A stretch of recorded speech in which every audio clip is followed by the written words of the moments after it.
Peace, peace, peace, peace, and Black Power family. Welcome to another episode of Do Knowledge Radio, place where knowledge is born. This is your host, Knowledge Born Allah, and we are here as promised. Sorry for the delay, but we are here now live at 6 instead of live at 5, and it's going to be That's worth my the wait. I fault. My bad. guarantee you. I guarantee you. So it becomes my honor and privilege at this time to introduce some present to others the political master sorceress up in here to wield some serious sorcery and get some straightening going on today. Uh, our I sister will Ngina accept Iyapo that. is in the building. Black love and black power to you, sis. What's going on with you? Black Power African, that I swear, you're killing me with these intros, man. But I accept that. That was great. Yes, yes. So my name is Iyapo Moyende and Ngina. I want to thank Do Knowledge Radio for inviting me to be a guest here today. I do want to say that the interview that we did, what was it, the night before last with Brother Tut Right. was dope. It was a little long, but it was good. It was good. Right. It just really had me thinking a lot lately about about the need to understand history differently than we have. I think as people of color, we have a bad habit of revisiting history the way that it's been presented to us, which is very linear and disconnected. And when we begin to see history as a web, it just bridges so many gaps, man. Like, it not only makes the world smaller, it makes history more practically relevant. And I say that because when we were talking about the centrality of culture to the revolutionary process, and and getting into that, talking about what like if we take it out of context, we don't understand why we get mad when white people steal our shit. Culturally, I'm speaking.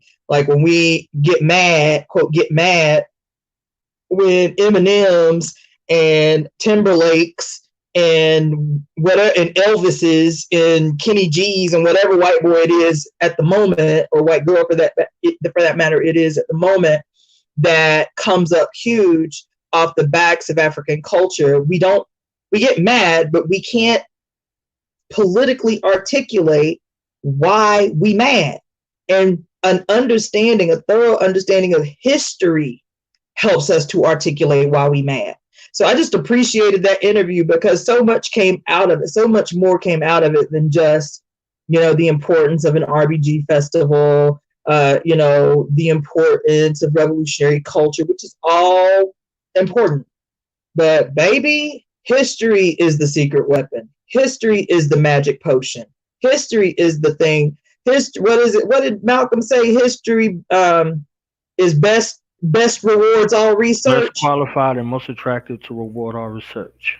Yeah. So we have to understand history in a way that is currently practically relevant, so that we can actually create long-term solutions, not knee-jerk responses to our political problems, you see. And that leads me to why I was invited to this interview today, is because, when we talk about in these circles, these small circles, political education, I experience the same frustration. I feel like I feel like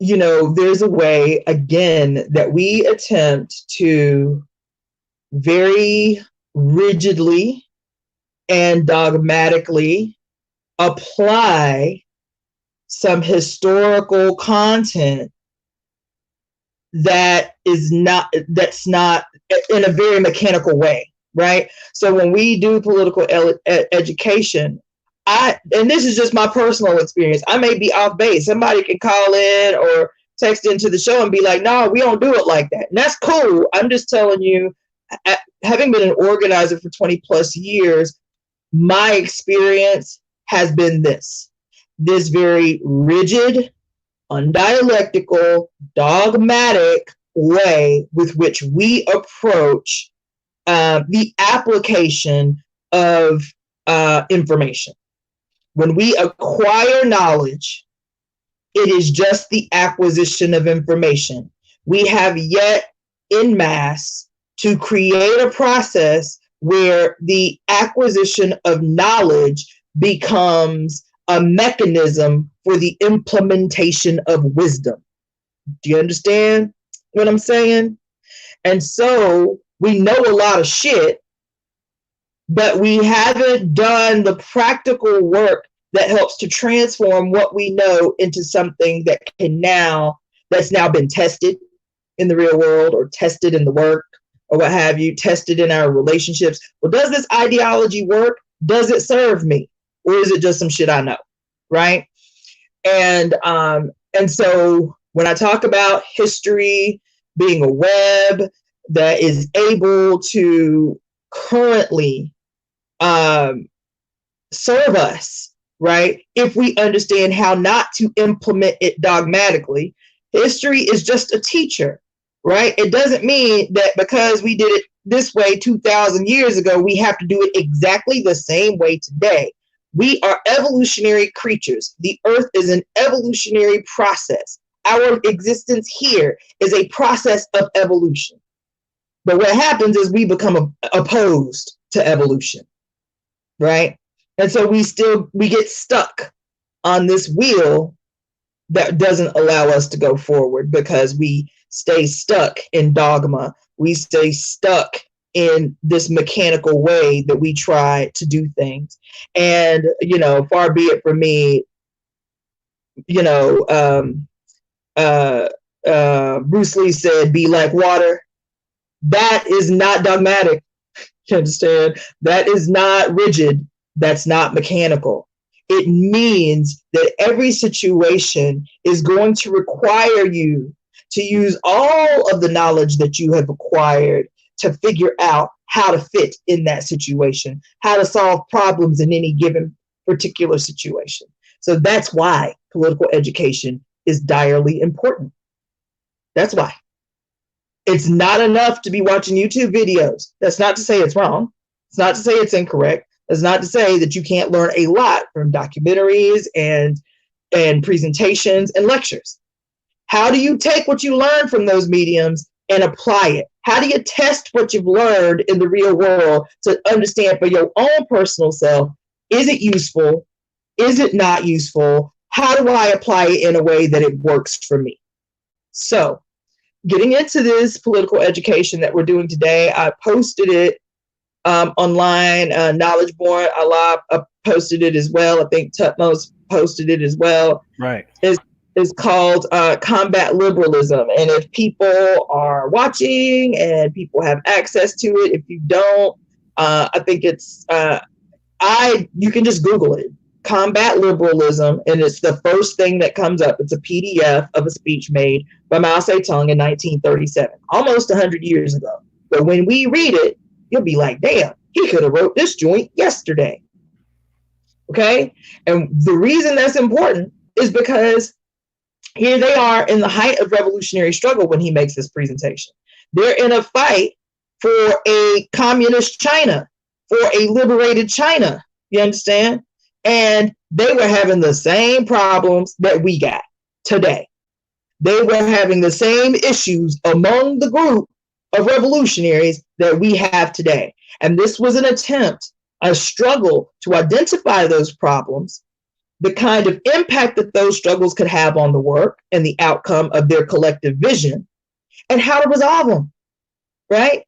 So to me, this is a powerful piece. And it is also a way to self-check. To me, Combat Liberalism is one of those pieces that I read regularly. The first time I read it, I was a member of the African People's Socialist Party. I think it might have been 2001, 2002, the first time I read this piece. And even after I left the party, I still read this joint regularly, at least twice a year, maybe more than that. because it is a real brutal self-checking mechanism. So the assignment on, what's today? Today's Thursday. The assignment that I gave on Tuesday was for people to read the piece. We're going to read it here. To read the piece and then be prepared. So knowledge is it possible for people to interact, or is it just us but they can't give any feedback? No, they can interact. Just tell if they're listening, they can come directly on YouTube or some places where this is posted at via Facebook. They can leave their commentary as well. But the Uh, easiest way for us to be able to see them so we can interact with them is to come to the YouTube channel, hit that YouTube link, and make some commentary there. So if they have questions, comments, whatever the case may be, they can do that okay. right And this also has a chat mechanism so they can like text their questions too, right? there. Right. Okay, so that was the assignment, was to come prepared after having read this, or even if you haven't read it, we're going to read it today, and have a conversation with us and tell me how you've been liberal. One of these applies to you. Sorry, several of them apply to me, right? And so that's what I mean by self-checking. There's no growth Can you if see we it? don't. I don't need it, but other people can. It's very small. I wouldn't even try to read that. All But right. I have mine pulled up. Yep, I got Um, it here also. So whatever yeah, you want me to do, if you need me to read, so and I'm you can gonna stop read me. it. But I'm gonna read it, but um, maybe between each one, I really want to encourage people to participate, because that's where the learning curve comes, right? And yeah, so I guess we'll just go ahead and get started. This is combat liberalism. For those that might be just tuning in, this is a hold on just a second.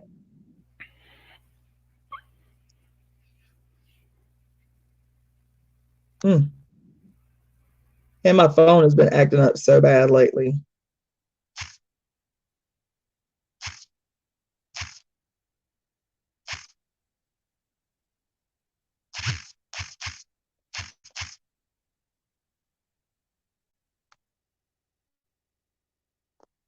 Okay. All right. So this is combat liberalism.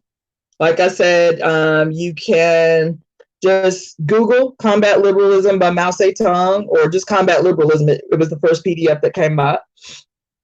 This was delivered to the Chinese Communist Party on September 7th of 1937. I'm going to read the whole thing. It's pretty short. We stand for active ideological struggle because it is the weapon for ensuring unity within the party and the revolutionary organizations in the interest of our fight. Every communist and revolutionary should take up this weapon.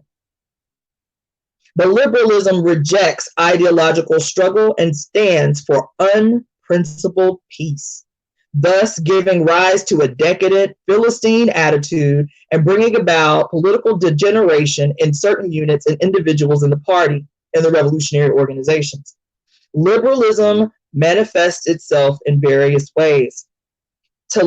Number one, to let things slide for the sake of peace and friendship when a person has clearly gone wrong, and refrain from principled argument because he is an old acquaintance, a fellow townsman, a schoolmate, a close friend, a loved one, an old colleague or old subordinate. Or to touch on the matter lightly instead of going into it thoroughly so as to keep on good terms. The result is that both organization and the individual are harmed. This is one type of liberalism. Number two, to indulge in irresponsible criticism in private, instead of actively putting forward one's suggestion to the organization. To say nothing to people to their faces, but to gossip behind their backs, or to say nothing at a meeting, but to gossip afterwards. To show no regard at all for the principles of collective life, but to follow one's own inclination. This is a second type. To let things drift as if they do not affect one personally. To say as little as possible while knowing perfectly well what is wrong. To be worldly wise and play safe and seek only to avoid blame. This is a third type. not to obey orders, but to give pride of place to one's own opinions, to demand special consideration from the organization, but to reject its discipline. This is a fourth type. To indulge in personal attacks, pick quarrels, vent personal spite, or seek revenge instead of entering into an argument and struggling against incorrect ideas for the sake of unity and progress or getting the work done properly. Woo! This is the fifth type. To hear incorrect views without rebutting them, and even to hear counter-revolutionary remarks without reporting them, but instead to take calmly as if nothing had happened. This is a sixth type. I want to stop there for a minute because I don't want to read the whole thing before we start having a discussion. So before we go on, Knowledge Born, tell me, brother, do any of these strike a chord with you? I mean, they're all very familiar, you know, with times and organizations. I spent about 20 years of my life in organizations as well, and I'm still active in a few. So these are all organizational woes that have not been corrected, to date, I would say, and this is to the detriment to many of organizations and also the very splintering of organizations where brothers and sisters leave one organization and start another one, and they Mm-hmm. do that organizational hoe hopping. They go from one place to the next and all of that. You understand what I'm saying? And they bring their stuff with them. You see what I'm saying? Mm-hmm.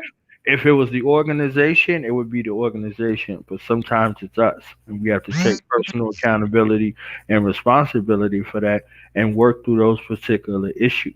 You see what I'm saying? Um, the first one really struck me because this is what you find not only in organizations but in corporations as well. This nepotism that seems to go along, and this type of behavior becomes like learned acceptable behavior over time. You see what I'm Mm-hmm. saying? So this is one that's hard to break. And people that are fresh and are new, they come in organizations and corporations with zeal. They come there, they ready, they motivated, and then you spoke about it in the last stream. They become demoralized, they become overworked and unappreciated, and they start to see that no one really lives up to these values. In these instances right here, they may hold true to the tenets and they might really be well intentioned. However, when you see this breakdown in regards to admonishment, this becomes a determining factor where dissatisfaction really, really breeds within the organization. Mm, mm, mm, mm, mm, mm. Yeah, I appreciate that intervention.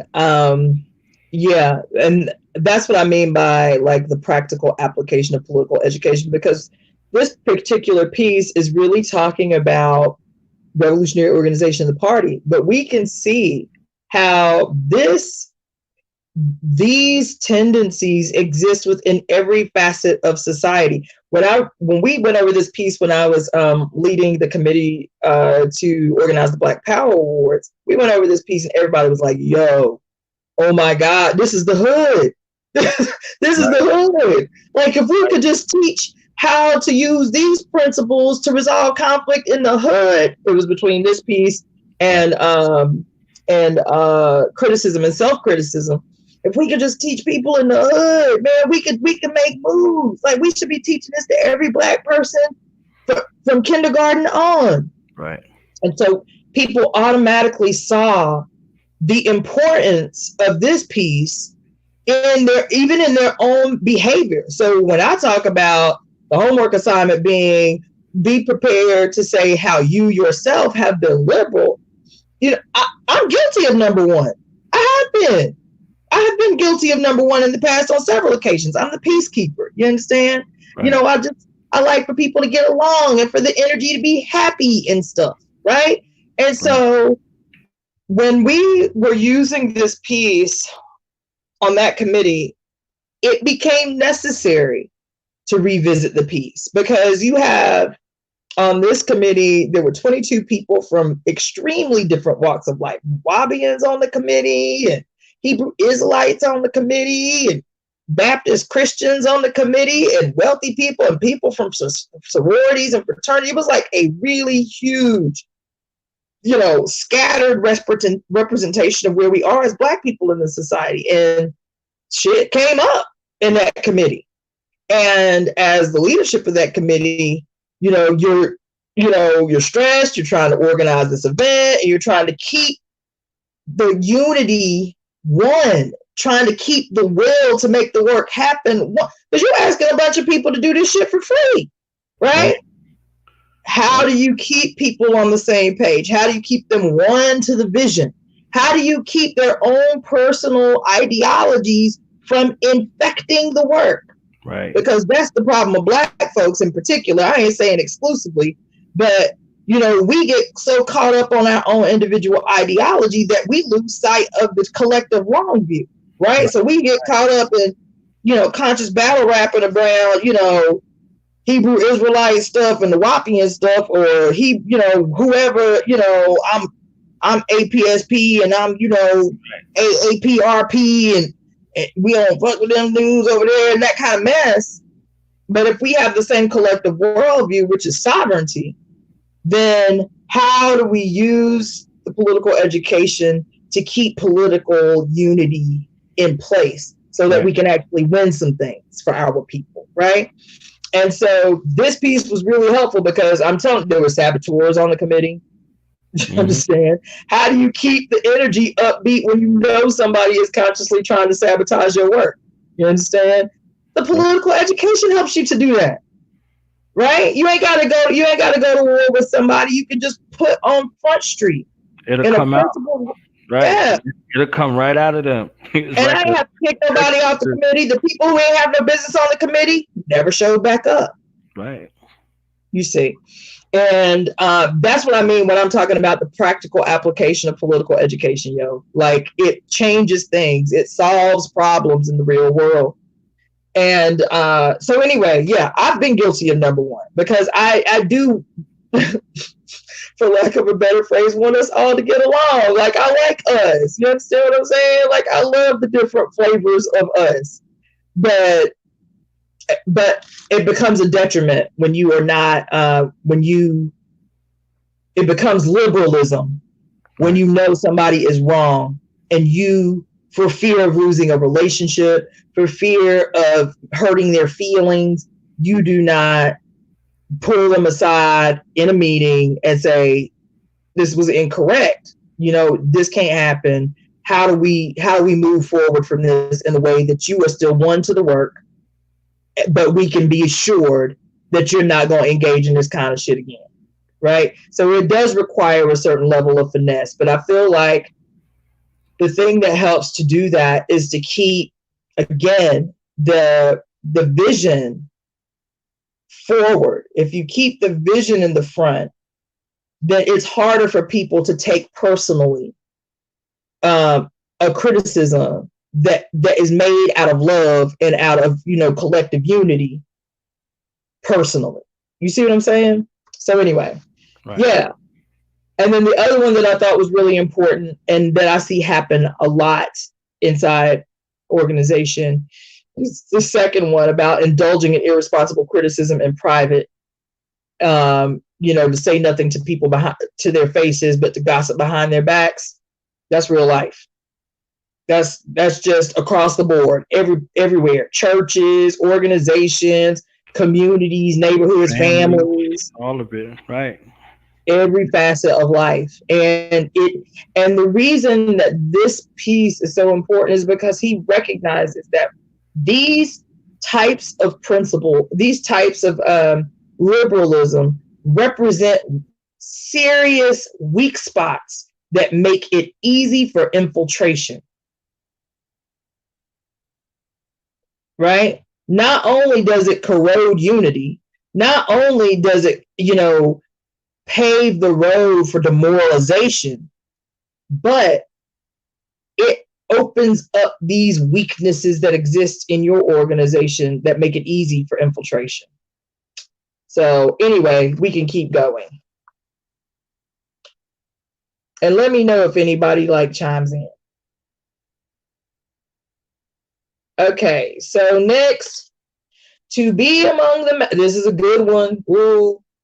To be among the masses and fail to conduct propaganda and agitation, or speak at meetings, or conduct investigations and inquiries among them, and instead to be indifferent to them and show no concern for their well-being, forgetting that one is a communist and behaving as if one were an ordinary non-communist. This is a seventh type. To see someone harming the interest of the masses and yet feel and yet not feel indignant or dissuade or stop him or reason with him, but to allow him to continue. This is an eighth type and a serious type. Oh, to work, to work half-heartedly without a. I swear every time I read it, it's like the first time. To work half-heartedly without a definite plan. Oh my God. Or direction. To work perfunctorily or muddle along. Quote, so long as one remains a monk, one goes on tolling the bell. Ooh, this is the ninth type. Damn it. Oh my God. I have been so guilty of this show. Oh my God. So this particular one, it speaks to me because, you know, in the organization I was in, the chairman for that organization used to say that he used to talk about, I think it was Malcolm that said women were the backbone of the movement and men were the jawbone. And I think like Marcus Garvey had something that he said similar about the importance of women in the movement, right? But the role of women in the movement had been one that was very workhorse based, right? So when Malcolm makes a comment about women being the backbone of the movement and men being the jawbone, the chairman of the organization used to say that there was a huge problem in most revolutionary organizations. This problem was, he said it was likened to the biblical verse that says, faith without works is dead. You know that verse, right? Right. And in the movement, he used to say that theory without practice is vain. That's right. And practice without theory is idle. Damn. Okay? And these dynamics exist primarily as theory without practice is typically the brothers or the men. And when you come into political life, you'll see the brothers, I'm just making a general statement. I'm not making a blanket statement. When I joined the movement, brothers were serious about political education. They'd spend 2-3 hours in political education, reading everything they get their hands on, really grappling with the ideas, right? But it was hard to get them to participate in the hands-on work. The reverse to that were sisters in general were not as interested in the theory. They weren't interested in spending hours reading books or understanding political theory or political economy. They just wanted to get the work done. They wanted to do the fundraising. They wanted to make sure the food was prepared. They wanted to do They wanted to get their hands in the work, right? And so it's almost this this role that we fall into when we come into political life, right? These roles that we've kind of just accepted when coming into political life. And so the challenge that the chairman was always making with the sisters was that they get their nose in these books because practice, just doing the work without theory, without an understanding of the long view, without an understanding of the vision, without an understanding of what the hell it is you're doing the work for anyway, is idle. You just doing work. You just, according to Mao Zedong, he said, you just tolling the bell, right? And on the contrary, to have theory, to grapple with ideas, to really, go in with each other on understanding, get the right understanding about philosophical ideas, but you don't ever get your damn hands dirty. You don't test what you know. You don't test your theory in the real world in practice, is vain. You just want somebody to hear you talking, right? So this one here, right, speaks more to the latter, which is the whole doing the work without the theory, doing the work without the study, right? To work half-heartedly with no direct plan or direction. You want to think about the long view, you just quote doing black work, right? To work perfunctly or muddle along, now you're doing the work slipsodely because you get burnt out doing that shit without an understanding that keeps you tied, that keeps you committed to the work. You eventually get burnt out, and then you just do what you have to do to say the work got done. So long as one remains a monk, one goes on tolling the bell. So that's a good one. So to continue, that's a knife type. To regard oneself as having rendered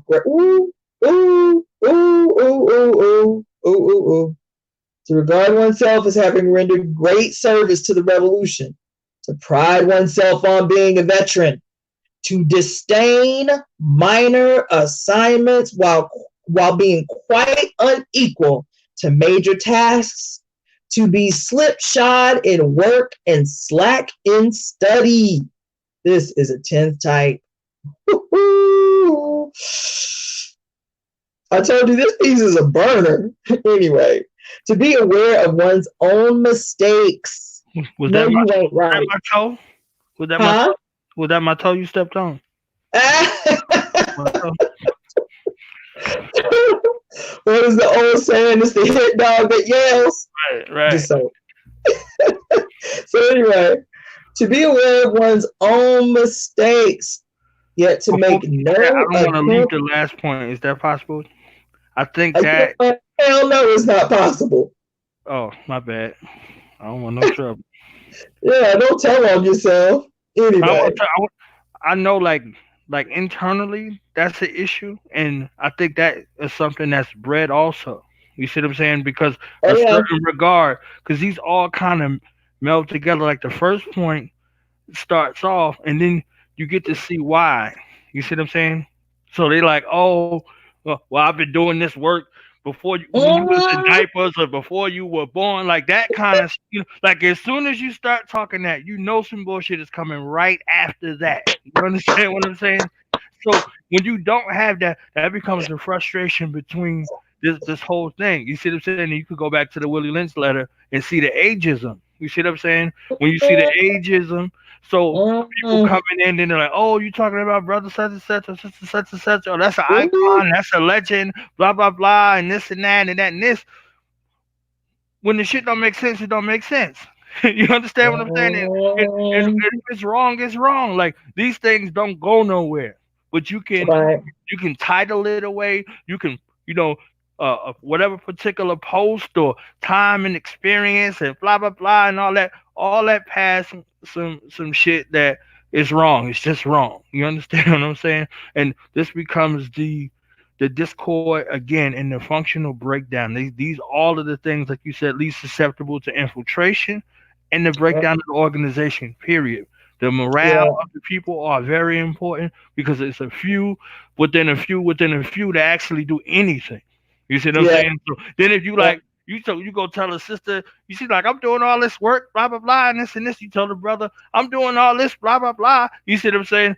And you don't take that time to really get into that right there. They like fuck it, I'm gone. And you Yeah. need 20 people to replace that one and 20 people to replace the other one. You see what I'm saying?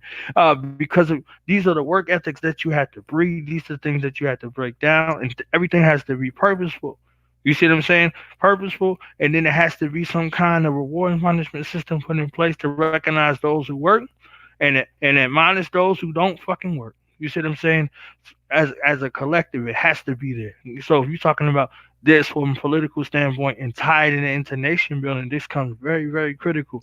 Where's your reward and punishment system? Where's your check and balance system right Yeah. there? And what Yeah. side are you on? You see what I'm saying? What side are you on? So Yeah. It's so important. It's so important. And You said several things that just really kind of stand out about, why this piece was necessary during this period. Again, this is delivered to revolutionaries. This is being delivered to people who are making a real struggle for nation. Right. You know, this this was delivered in the heat of revolutionary warfare, and he was still having to make a struggle Right. about dumb shit. Just dumb shit we do that makes the work harder than it should be, harder than it has to be. Like, damn, we trying to fight the power out here. Y'all here with the bullshit. How y'all in the party and y'all gossiping behind each other's back? Right. Ain't we in this shit together? Ain't we trying to solve the same problems here with this? You know what I'm Nkrumah had saying? the same kind of situation 30 years later. Hmm. So he had to come back and reinstitute the handbook. You see what I'm saying? Like, I had to go down a checklist and talking to revolutionaries, talking to guerrillas. Don't take not one dime from the people. You understand what I'm saying? Like, not even a Yep. needle. Like, had to go back through it because, again, Yeah. looking over the battlefield Yeah. and seeing these things. You see what I'm saying? So, and Let me tell people real quick. If you ain't read anything by Mao, man, there's nothing you can read by Mao. Nothing. And everything's available online. There's nothing that won't be a gut punch. Like, there's nothing you can read by Mao Zedong that won't fuck you up. Excuse my French. There's a piece that he did. I don't know if you read it, called Physical Education, the importance of physical education. Did you read that one? nah, I didn't get that one. Woo, baby. Oh my God. I'm in the house thing, right? So I was like, I want to check out what he was talking about, 100 years ago. Baby, it was like he had a crystal ball. It could have been written about the public education system today. It was so good. Maybe that's the next one we need to do, is the piece on physical education by Mao Zedong. It's so great. It's great. Then there's a piece that Che Guevara did called On Revolutionary Medicine. Yo, so good. So good.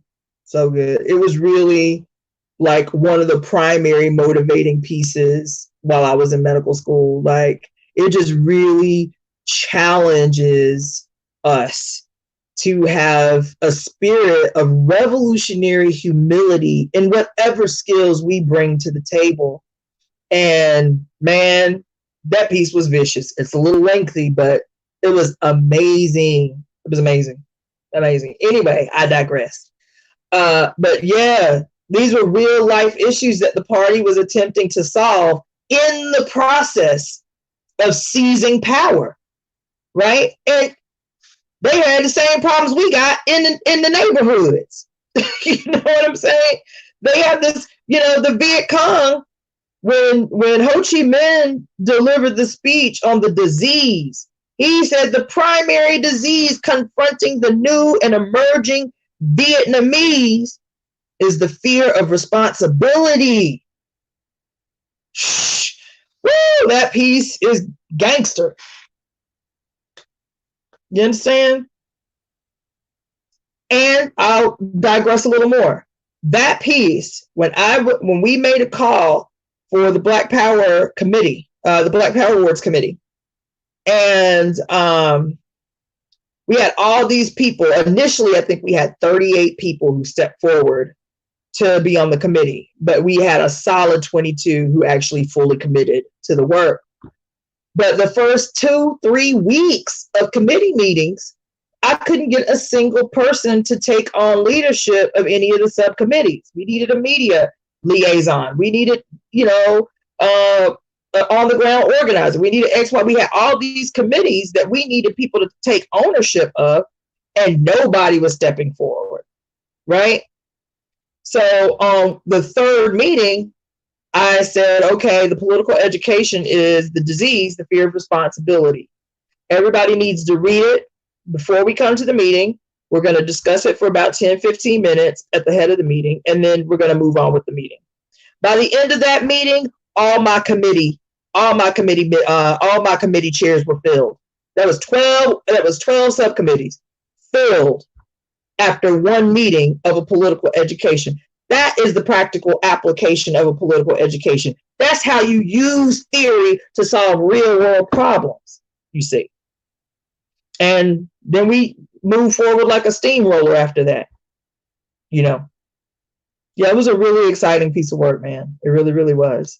And the other thing that you mentioned, knowledge, that I want to reiterate was that piece of work was also important because there were a lot of struggles that came out around the Black Power Awards. There were lots of unfounded criticisms being made about the awards. You know, some stuff as foolish as, you know, well, we got to be celebrating when we all fucked up out here. That type of dumb shit. To more serious criticisms like, you know, I can't even think of any right now, but it was mostly dumb shit. But not to make light of that, we opened up the opportunity for people to express their criticisms. If you guys struggle with what it is we doing, bring it to us. Bring it to us. We had a radio show that we were doing every week to promote for the show. We always opened up the line so that people could call in. We always made a call after every show for people, if they had criticism they wanted to raise with us, bring it to us. Maybe you can win us. Maybe you can win us to your position. Maybe we can win you to ours. Nobody ever wanted to make a face-to-face criticism, but everybody wanted to talk shit other areas. But the biggest thing I feel like that won the majority of the people who participated was the same thing. Our enemies rewards its soldiers, acknowledges its veterans, pays homage to those who've done great service, you know, in their mission, which is to oppress us, to oppose us, to colonize us, whatever. But they give props where props are due in their eyes. And we have decades and decades and decades and decades of veterans who've never received their just due for doing this work. A lot of the time in silence, a lot of time without acknowledgement, a lot of the time without being paid for their labor, a lot of the time living in poverty. And what it revealed to us, like when we made the call to for people to submit nominees for the different it was 19 categories. So we made a call for people to submit nominations for the 19 categories. We assumed that we were going to get a couple hundred nominees that we would have to sift through, right? We ended up receiving more than 700 nominees, 700 of African people doing this work in isolation, doing this work without having a giant YouTube following, doing this work out of sheer revolutionary love. That's who we wanted to highlight, not revolutionary rock stars. That's cool, no judgment. But we wanted to really showcase that there are people every day fighting to free up political space for us in this bitch. Every day there are people taking on with everything that they have the real political issues that we are confronted with on a daily basis. All over, right? And we have a responsibility to shine the light on them, to reward them, to thank them, to express some level of gratitude for the contributions that people make to our lives, whether we know who they are or not, right? So it's important what you said. It's important. That's and real. it's one of the things that gets horribly overlooked by hardcore dogmatists, right? We ain't got nothing to be celebrating. Nigga, you throw birthday parties for your children. We still colonized, but you throw parties for your babies, right? You give your mama a gift every year for Mother's Day. There ain't nothing wrong with that. Why would you have a problem with expressing gratitude to someone like Professor James Small, who has spent his entire existence fighting on behalf of the liberation of African people. Why would you have a problem with Professor Leonard Jeffries receiving his just due as the enormous historian that he has been and the contributions that he has made, not only to the African world, but to the damn world? Why would you have a problem with that? Why would you have a problem with us finally, as Africans in America, paying the proper respect to Dr. Baina Bello? What is your problem? You understand? Why would you have a problem with, all these African people coming together in the same place at the same time? That event was 12 hours long. 12 hours. It was, I think the final head count was like 823 Black people in the same space at the same time for 12 hours without incident, looking glamorous as all hell. Why would you have a problem with that, Mr. Revolutionary? You see? So no, we can't. We have to get out of our own way. We be in our own way a lot. Political educations like this allow us to self-check. Political educations like this allow us to even identify in ourselves our own political weaknesses so we can be better for the group. We can do better for the group, right? Anyway, that's my diatribe. So the next one, I think that's it. Well, the last one I read was to be aware of, yes, one's own mistakes, yet make no attempt to correct them, to take a liberal attitude towards oneself. This is an 11th type. We could name more, but these 11 are the principal types. They are all manifestations of liberalism. Liberalism is extremely harmful in a revolutionary collective. It is a corrosive which eats away unity, undermines cohesion, causes apathy, creates dissension. Yes. It robs the revolutionary ranks of compact organization and strict discipline, prevents policies from being carried out through and alienates the party organizations from the masses, which the party leads. It is an extremely bad tendency. Liberalism stems from petty bourgeois selfishness and places one's personal interest first and the interest of the revolution second. It's this that gives rise to ideological, political, and organizational liberalism. People who are liberals look upon the principles of Marxism as abstract dogma. They approve of Marxism, but they are not prepared to practice it or to practice it in full. They are not prepared to replace their liberalism by Marxism. These people have their Marxism, but they also have their liberalism as well. They talk Marxism, but practice liberalism. Ooh. They apply Marxism to others, but liberalism to themselves. They keep both kinds of goods in stock and find use for each. This is how the minds of certain people work. Liberalism is a manifestation of opportunism and conflicts fundamentally with Marxism. It is negative and objectively has the effect of helping the enemy. That is why the enemy welcomes it in its preservation in our midst. Such being its nature, there should be no place for it in the ranks of the revolution. We must use Marxism, which is positive in spirit, to overcome liberalism, which is negative.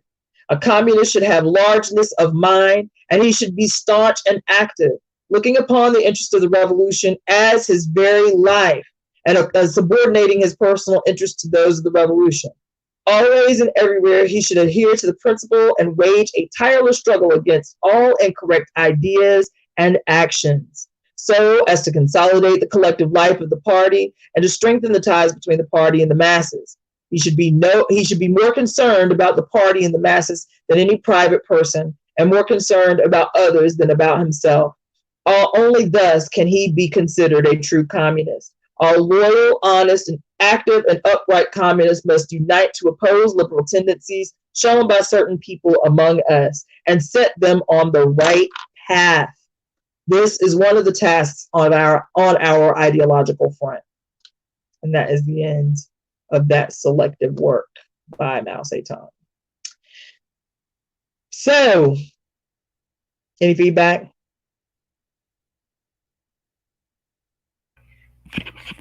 This was a real jewel, a real jewel and we have to come back when we have some more time and kind of unpack some of the terminology that was presented, because we need to understand the tide. History is not in a vacuum. Everything that was happening, everything that was going on, also plays a key factor in these identifications. You see what I'm saying? What was going on in the world at the time, everything that was happening. You see what I'm saying? All these things play a factor where we can look at our own time. This is why history will always be, very relevant. What's going on in our time? Where do we find ourselves? Have we Right. progressed from this particular point, or are Mm-hmm. we repeating the same cycles? Like the Honorable Marcus Mosiah Garvey said, "Whom he who does not take a lesson from history is doomed to repeat it." Are we repeating this perpetual type of cycle, or are we going to break the cycle? You see what I'm saying? So, I think that this particular document is worth another study in getting into breaking down the political terms that were expressed there. You see what I'm saying? So if it's not Marxism now, what is it now? You see what I'm saying? This is what it Right, was right, then. You see what I'm right, right. saying? I 1,000% agree. And when you look on my, because I have these retyped in my notes on Facebook, And and I always preface by stating that I'm not a Marxist. I do not adhere to Marxist Leninist theory. However, I do understand the importance of at least studying successful revolutionary theory, taking from it what is useful and applicable, and leaving the rest behind. So, yeah, I agree with you 1,000%. And I think what is, I just had a conversation with a Babalawo yesterday, and he was telling me, we were talking about the Odu, and he was like, Iyapo, he's like, I have this idea. I think, and I know some people are going to cringe, but he said, I think we need to rewrite the Odu. And at first I was like, say what? And he was like, I'm not talking about rewriting it. I'm talking about rephrasing it in a way that is culturally applicable and easy to understand today. He said, the Odu were delivered 6,000 years ago, and it was specific to Yoruba culture 6,000 years ago. Well, what does that mean for practitioners of Ifa today who not only do not live in Yoruba culture, but uh, don't understand anything about Yoruba culture yet, but are interested in the tradition? And I instantly, because I had a knee jerk response too. And then I instantly remember when I was a little girl, I told you we were extra religious. And our church believed that the only true Bible was the King James Version Bible. And so when people would bring the New International Version Bible, it was like, you might as well have been sinning. But the New International Version of the Bible was just what we're talking about with the Odu. It was an acknowledgement that people may not understand 15th century Victorian English in a way that helps them to allow the spirit of the text to be meaningful to them. So we need to create a Bible in a way that people can actually understand it, and it becomes something that is transformational, whatever. And so I was like, yeah, that's right on. Actually, that's right on. So all of that to say, I agree with your assessment in terms of one, young people are the people that have the energy, the fearlessness, and the foresight to change the future. And how do we deliver to them the tools that are necessary and deliver those tools in a way that they can make the best use of them so they can set the shit off? Yeah, so I agree. Yeah. all right. So closing remarks, because we said we was going to do a half hour. You understand what I'm saying? And our sister will be back next month. You understand? She will be back next month, and next month is in a couple of days. So we will figure out a Sis day and too. time that is commensurate for her. But before we go, I need closing remarks, and I need to for you to speak about these things that you do, these services that you provide, these products that you make. For before you get off of here, because I'm one Okay, make sure so to go with that. okay. All right. So closing remarks are just again, I just want to express appreciation for the invite to do this. I just think it's timely. I think political education, is just so important. It's just so important. We can never be doing enough political education. Never. We can never be doing too much where political education is concerned. Um, and so to me, it is the blood of revolutionary life, and without it, we have nothing. Um, we're just doomed to make the same mistakes over and over again, or doomed to work in the dark.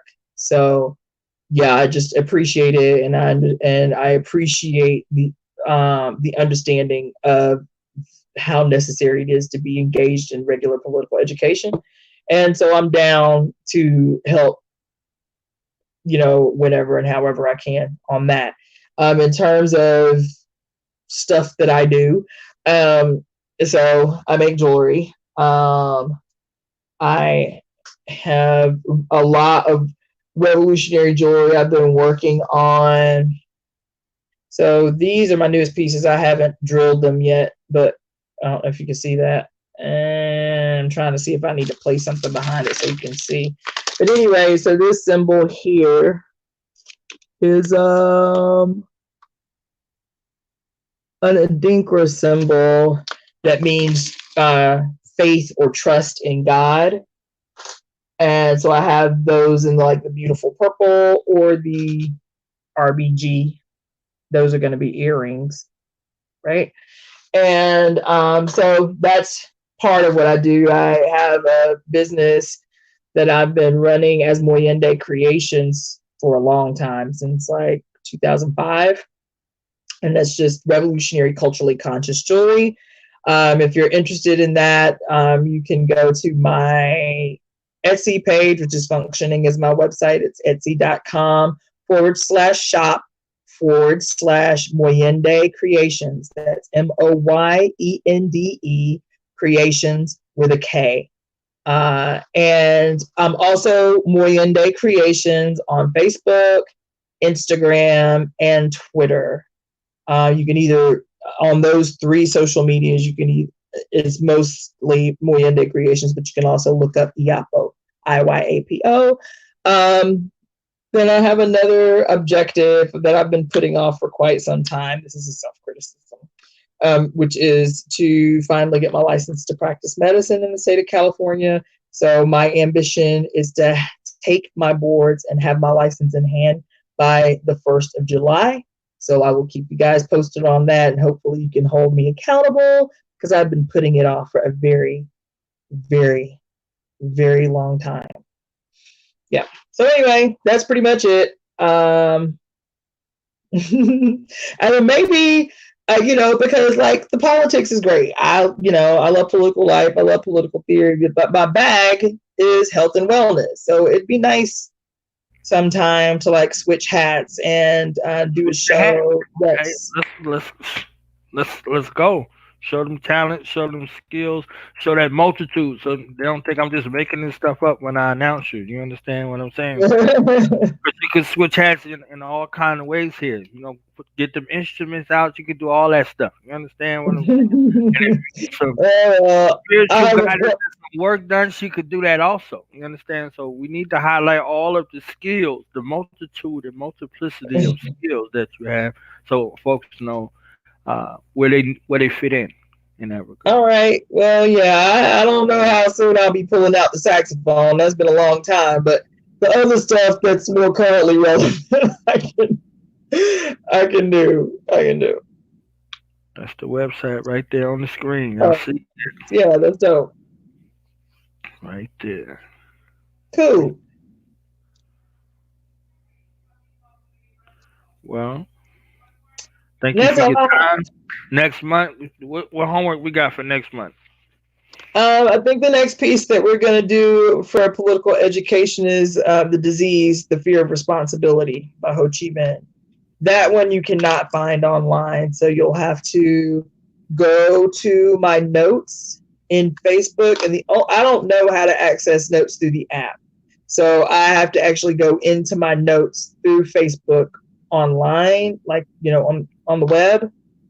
But in my notes, I have typed out The Disease, The Fear of Responsibility by Ho Chi Minh. So you can go there and you can read it beforehand, but that'll be the next piece that we do.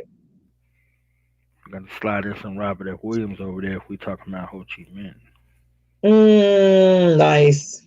There's a lot that I want to cover, man. Like Frantz Fanon has been coming up a lot.